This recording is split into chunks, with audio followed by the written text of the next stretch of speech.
Episode 2, The 3 Rules of Money. In this episode, we're going to go over the 3 rules of money and why they are so important. The rules are simple. Keep some of what you make, have a plan to put your money to work for you, and don't lose your money. So let's dive in. Rule number 1 is keep some of what you make, and basically that means to save your money. So what's the difference between making a lot of money and being wealthy? The difference is income is measured in dollars and wealth is measured in days. And the reason I'm bringing this up is because in the real estate industry, all the training and all the coaching is focused on increasing our production so we can have more closings and in turn make more money. And that's fine until we realize that in order to accomplish this, we need to spend more and more money and more time to do it. So why is none of the training that we get based on how to save more of the money that we've already earned? Let me give you an example with 2 of the richest men in American history, Cornelius Vanderbilt and Mayer Rothschild. Vanderbilt died in 1877 with a fortune of around $105 million, which is like being a mega billionaire in today's dollars. He left $1 million to the school, which became his namesake, Vanderbilt University, and he left the rest to his family. Now, almost 100 years later, the Vanderbilt family had a reunion, and out of 120 of them, not one person was a millionaire, and all the money that he left behind was gone. Now, let's look at Mayer Rothschild. When Rothschild died in 1812, he didn't have near as much money as Vanderbilt, but if Vanderbilt was a mega billionaire by today's standards, then Rothschild would have been like a comfortable multimillionaire. But instead of leaving money to his family, he left them a family banking system instead. And the system had 3 parts. 1, the money had to be kept together in one family bank. 2, any family member could take a loan from the family bank whenever they wanted for whatever they needed, but they had to pay the loan back. And 3, the family had to meet once a year to learn from each other and see what was working and what was making money and what wasn't. And if you didn't make the meeting or if you didn't follow the other rules, then you were no longer part of the family bank and you lost access to the money. If we fast forward, currently the Rothschild family fortune is worth over $1 trillion. Yes, that's trillion with a T. Now just think about that. Vanderbilt lived longer and he left his family a whole lot more money, but over the same period of time, one family spent it all and the other family grew the fortune even larger. See, it's not about how much we make, it's about how much we keep. And I think we're proving our point here, right? We have to keep some of what we make. But what are we trained to do in real estate? Are we trained to keep our money, or are we trained to sell more and more houses so we can make more money?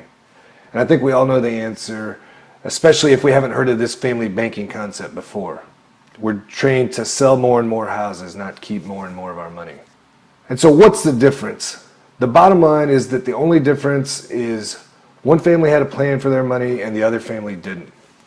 So that brings us to rule number 2. Have a plan to make your money work for you. See, they say that money is a good slave but a bad master. And at one time, 50 Cent was the business partner of Floyd Money Mayweather. And he described Floyd's business plan as this. He said, he fights, he gets paid, he spends the money, he fights again. He fights, he gets paid, he spends the money, and he fights again. Now, Floyd makes millions and millions of dollars on a single fight, plus he's a boxing promoter, so he's kind of double dipping. But every couple of years, he has to fight again because he's running out of money. And eventually, I think we can all see that he's going down the same path as the Vanderbilts. And eventually, he's going to hit a point in his life when he can't fight anymore. And then what's going to happen to his income? And how does all this pertain to us as realtors? Well, see if this sounds familiar, right? We sell a house, we get paid, we spend the money, and we sell another house. We sell a house, we get paid, we spend the money, and we sell another house. See, eventually, we're not going to want to sell houses anymore, or we're not going to be able to sell houses anymore. And if we don't have our money working for us, then what's going to happen to our income?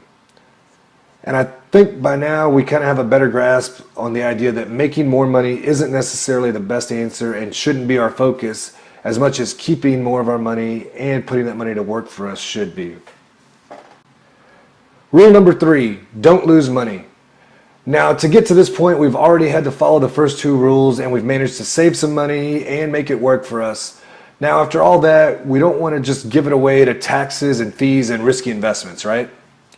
Well, let me ask you this. Right now, what is your largest expense? Well, if you said it was taxes, then you would be correct. So think about it. When we buy something at the store, we pay a sales tax. When we buy a new car, we pay tax, title, and license.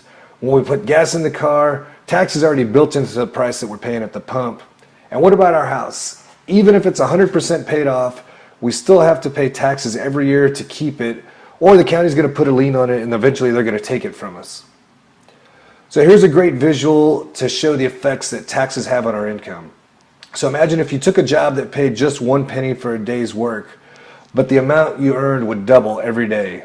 I guess the first question would be, would you take that job? So here's what it would look like. So day 1, you earn a penny. Day 2, 2 cents. Day 3, 4 cents. Day 4, 8 cents. Day 5, 16 cents, and so on for 28 days. So do you know what the total would be after 28 days? Well, on the 28th day, in total, we would have earned over $1.3 million. Now that's a lot of money, right? So now, side note, who would take that job?